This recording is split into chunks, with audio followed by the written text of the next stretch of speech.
with Camavinga, Tchouaméni, and Bellingham. Like this lot were sitting there giving it. Oh, when did Camavinga reject us? When did Tchouaméni reject us? Last summer. Tchouaméni didn't reject us. Tchouaméni rejected you last summer. Camavinga, yes, he did. No, he didn't. No, he didn't reject us. Tchouaméni didn't reject us. Madrid just made a much bigger bid. So what you're saying is you're not serious. Yeah, I know we're not serious, but that doesn't mean Madrid rejected us. So let me put this on in simple terms, right? Your fan base, not all of them, but a large part of them, were all, yes, we're going to get Bellingham. We're going to get Bellingham. We're getting Bellingham. We're getting him. And then it was, oh, but now it's too much money. They want him. They want an extra 20 million on. Oh no, it's too much. It's too much. Then you go down the route of bidding 40 odd million quid for Lavia, and then Caicedo out of nowhere, you bid the money that you would have got Jude Bellingham for. Yeah, and then it was at that point you lot messed up. Yeah, because then why would Lavia come and join your club? Because you weren't serious about signing him in the first place. And maybe you was, but you didn't put the money on the table, which shows a lack of seriousness. Then you go and put double and more on the table for Caicedo, and then Chelsea go, yeah, we're going to pick him up from Brighton, and then we're going to go down to Southampton and get Lavia as well. Yeah, you've made an absolute shambles of this transfer window, and for your manager to be sitting there just waffling, protecting the owners is a disgrace. Yeah, he is a joke, mate. Yeah, that guy is. I don't know what's happened to him. He must be getting some good salary, mate. Yeah, because the way he's sitting there as the lawyer for the owners is crazy. It is actually insane watching him. Yeah, and it's very similar to Wenger.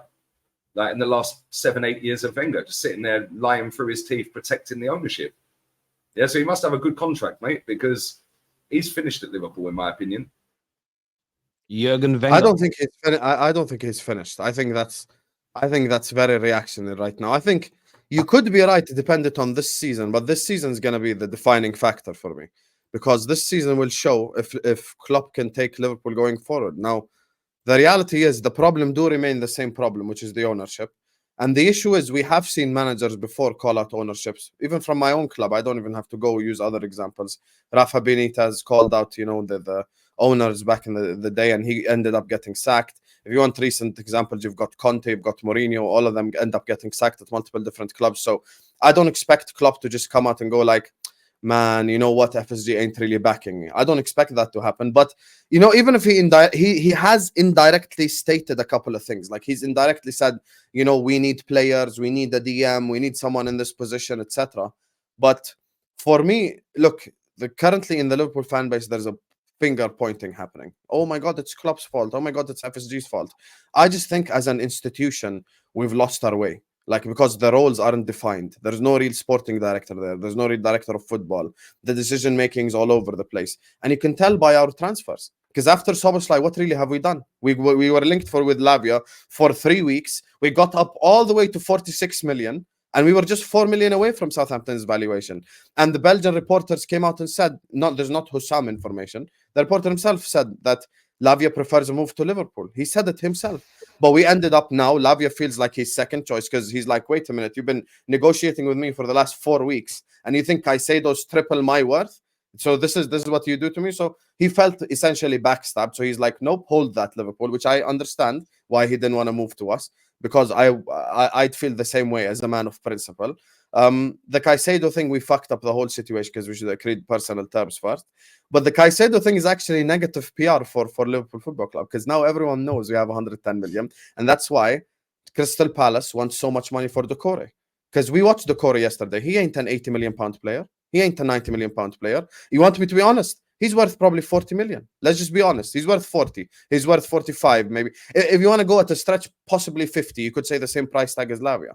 But because we're waiting until August 22nd and we're so indecisive, you're going to have to pay over the odds. That's just how you say you wait until August 22nd. You should have been doing this 2 years ago. Yeah, but you got complacent. Yeah, and that's partly down to the manager. Yeah, the manager is not sticking it on the board to go and get you signings that you clearly needed 2 summers ago. And let's be real, you could have gone and got Basuma, 25 million. He looks like a bargain right now. You could have gone and got him for 25 million. Yeah, and this all comes back to the way your clubs run. Your owners are a joke anyway. We all know that. Yeah, but the manager needs to be doing more. The manager needs to be sticking it on them more and saying, look, I need a player here. This guy can't do it for much longer. Yeah, look at your midfield last season. Yeah, you've got rid of 5 of them this summer, but only one of them's really a starter. They're going into this season. That's probably Fabinho. Yeah, Henderson weren't going to start every week. Yeah, Oxlade-Chamberlain never gets a game anyway. Keita never wanted to be here. Like, who else did you get? James Milner. I mean, come on, he'll still be going at 50. Like, it's mad. It is actually a madness when you deep it, because when you were doing what you were doing in the title race year in, year out, 1 point here, 2 points there, winning Champions League, on for a quadruple, you should have been strengthening at that point. Instead, you weren't. You were like, right, we'll go again with Hendo. We'll go again with Fabinho. Like, eventually, it all comes tumbling down, mate. Yeah, and now you've got yourself into a sticky situation, because now everyone knows you've got a load of money. And now the Crystal Palace can pull your pants down. Yeah, and say, right, you want our player? Cool, 80 million. Yeah, he ain't even the crazy thing is, I actually agree with everything you're saying. And this is the problem is, everything you're saying right now, I said a summer ago. I was on the terrace. I was actually one of the few Liverpool fans on the terrace with their heads. My head was gone. But this is where I say about Klopp, but that doesn't mean Klopp's finished. Though. Demand more. By your conclusion, the problem is your conclusion. Your conclusion is Klopp is finished. I don't think the conclusion is right, because here's the thing. You mentioned Chouameni and Bellingham, right? So you've already spoken about them. Caicedo, Barella. Klopp is showing like, okay, I want the best of the best. And when the opportunity was there to put the money down on the Caicedo situation, we did put the money down.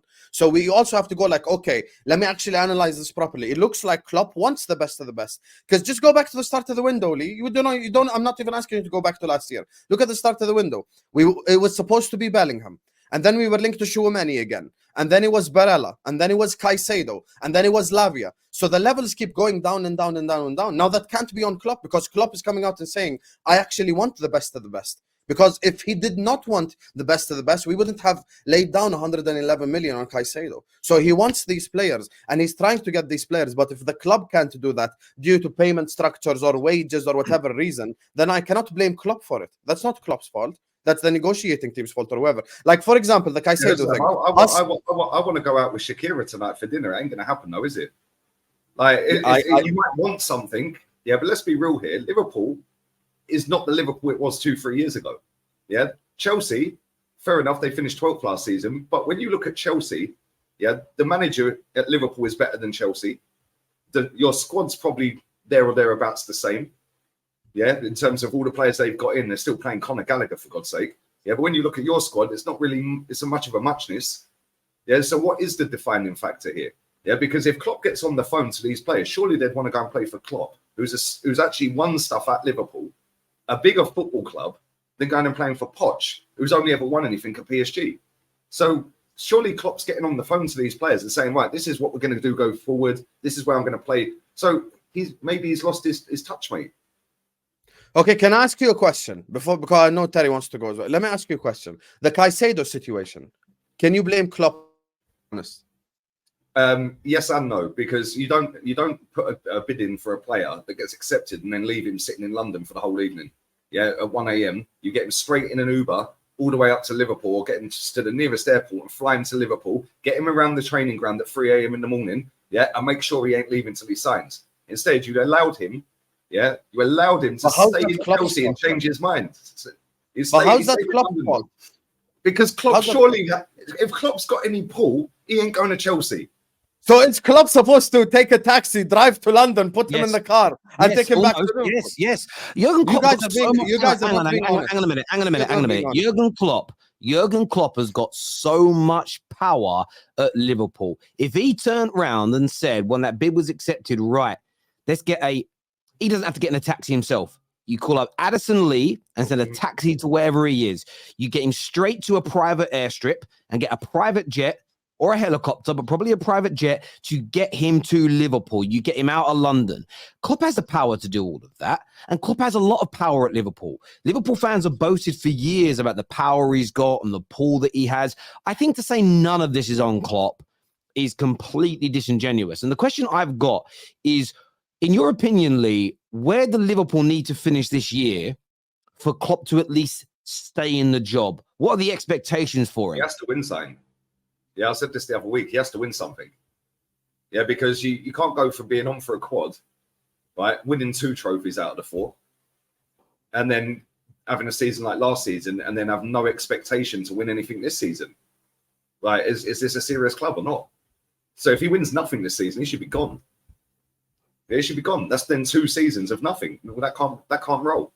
Yeah, see you later. Yeah, he's going down the same route as Wenger, man. I'm telling you, I can see it already. Yeah, he's just going to sit there on his massive contract, protect the owners, and do the bare minimum. Yeah, and it's sad. It's sad because he's a top manager, mate. He's a top manager, but he's stout. He's gone stout at Liverpool. Yeah, if he left Liverpool right now and came to Arsenal, Arsenal would probably win the league. Yeah, new challenge, new how fresh can you say ideas. that when they Klopp's finished? That's what It's finished at Liverpool. That's what I mean. Liverpool. Okay, but you just I'm gonna let you proved your respond in a whole point. second. I'm gonna let you respond in a second. Sorry, a lot of people saying that's not Klopp's job. Listen, I respect that. KJ has a job at the football terrace, and he has certain tasks that are his responsibility. But if he's not doing them, and it's going to impact me, but I just let it happen, well, it's not my job. I pay KJ to do it. It's still on me. Let's just say the person at Liverpool that's meant to make sure Caicedo doesn't stay in London gets to Liverpool and doesn't join Chelsea. Say he's not doing his job. If Klopp just goes to bed and ignores it, it's also on him. There's a very famous story at Man United where Fergie made that mistake. He did a deal with Paul Gascoigne. And Fergie thought it was done, went off on his holidays and left it. Spurs swooped in and took him away. Fergie learned from that until they've signed that dotted line, the promises and the handshakes and the yes sir, no sirs mean nothing. You need to get it over the line. And he changed his approach from there. So, I think, as I said, I don't think this is all on Jurgen Klopp.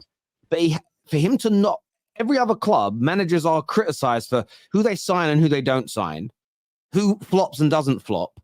If you sign a player, Klopp's Paul, and his talent ID is praised. So therefore, if you don't sign a player, surely there has to be a percentage of blame that goes on managers. It can't work, but it has to work both ways for me. But in terms of winning something, we see it all the time. They signed for the manager. The manager was the important factor in the signing. Yeah, so it has to work the other way. That's right? just media talk. That's just media talk. And you know, let me just sign for a football club if you don't like the manager. Surely. I agree with you. Let me disprove you using what you said. You just said if Klopp comes to Arsenal, they probably win the league. Yeah. This disproves your entire logic regarding Jurgen Klopp being done at Liverpool, because you've essentially just indirectly said, I don't think it's Klopp's fault, or at least not mainly Klopp's fault, where Klopp is at. And this is the thing. The Caicedo situation, I'm not saying, look, here's the thing. I would be silly to say Klopp is not to blame to a certain extent. When I put it in jail terms, I said, if I'm doing jail sentences, I'd give FSG a life sentence and I'd give Klopp 3 years. So I'm saying he's to blame. I'm saying he's to blame, but there's a much bigger culprit here. That's the biggest problem. So when it comes to Klopp, I'm not saying he isn't to blame, but that Caicedo situation, I don't expect him to get into his car, drive to London, put Caicedo there, fucking kidnap him, bring him to Anfield. If the club can do its job and agree personal terms or give him high wages or make him sign the contract, then that's club incompetence. That's not Klopp. Klopp didn't do anything wrong. You know, Klopp said, I want the player, they paid the money. So that's the thing. He didn't get the player. So that's on Klopp. There you are. you just want to trigger me. I know. You just want to trigger me. Sam, let's go back to what Lee said, where he said that essentially if he doesn't win, and I assume you mean a major trophy, Lee. Like, is League Cup enough? Trophies are trophies. Okay, one of the 4 trophies, 5 trophies. Yeah, 4 trophies. They're in Europe, aren't they? Yeah, okay, so I wanted to. If he wins one of them. Yeah. Cool. Okay. So I wanted to specify that if Jurgen Klopp doesn't win a trophy this year, Sam, do you think he would deserve to lose his job? You know, the Chelsea situation has taught me to sometimes sticking by the manager is not that much of a bad of an idea. And the reality is, unless we have an absolutely disastrous season, I don't really see myself turning on the manager like that. Because the truth is, he's the only guy who has a gold medal against Pep. I'm not talking about second place. I'm not talking about who finished second, who pushed them the most. I'm not talking about any of that. I'm talking about gold medals. He's the only one who has a gold medal against Pep Guardiola, and he has won the Champions League as well in his reign. So it's not like the guy doesn't know how to win. For me, I don't see myself turning on Jurgen this season unless it's absolutely disastrous. But I do agree with Lee. We need to win something. And we need to, in my opinion, challenge for the title. Even if we fall off, here's the thing. You could challenge and fall off in February. It's not like you need to challenge and stay. Like, if you fall off in February, that still is considered a challenge in some sort of way. So you could at least be in there. You consider that a challenge. That ain't a challenge. if you fall off due to squad depth, I cannot blame the manager. We'll get a better squad. Yeah, I agree with you, Mike. But once again, I cannot blame the manager for that. I don't think that's. You can. He needs to demand more. There you are. He demanded more, but the club couldn't get Caicedo. So what can I do? I can say he did demand more. So he wanted Bellingham. He wanted if he gets you in the title race until February and falls away and wins nothing, you're cool with that. No. Liverpool really are finished here, aren't they? They're dusted. By the way, that's what I floor for Sam. That's not my standard. That's the reality of the situation. But my standard is we should win the league 100%. Because if I'm going based on what I accept, I think Salah, I think Van Dijk, I think Trent, I think Alisson, I think Thiago are not top 4 players. They're not. They're win the league players. So I'm agreeing with you in that sense. But at the same time, we've got to look around them. And unless by some sort of miracle we have 0 injuries and it's utopia and everyone's just fit all year long, that's the only way maybe we could do it. But the reality is we need depth, which we do not have right now. And it's the same reason why you lost the league last season with the Saliba situation with Holding. Your entire fan base blame Holding. So you need depth to win the league title. It's just the reality. I'm sorry. You need depth. It's an interesting one for me. I always think context is important. Me and Lee had this debate the other week. I think if he doesn't win a trophy, but Liverpool finish on 95 points, one off City, and they've been amazing all year, I wouldn't necessarily say sack him. If he finishes 4th or 5th, nowhere near a title race, doesn't win the Europa, doesn't win a domestic trophy, and you're not great over the majority of the season, then I do think his job needs to be looked at. Not because he's a bad manager, but you've got to remember Fergie and Wenger, in terms of the time they spent at their clubs, are anomalies. And even with Wenger, a big percentage of the second half of that wasn't great. Fergie started slow, but then the next 20 odd years were ridiculous. That's not the norm for long-term management. Spending like 7 or 8 years at a club and having them challenge for titles, winning things, that has always been long-term, even in the olden days where managers stayed longer. So there is going to come a point where no matter how good Klopp is, no matter how much he's backed, where he goes stale. And that isn't a prediction based on a crystal ball. That's looking at the history of football and what happens to 99.9% of elite level managers at elite clubs in the end. So there does come a point where Liverpool fans have to not think about this emotionally and say, there's going to come a point where it does end. And the same will happen with Pep at Manchester City, whether it's, I always remember Pep saying about Fergie, the thing he finds most amazing is how he kept himself motivated at one place for so long. He was like, I can't understand it. Now, no one thought Pep would last this long. Probably nobody thought Klopp would be at Liverpool this long because they were sort of looked at as 3 or 4 year managers. But that's going to come at some stage as well.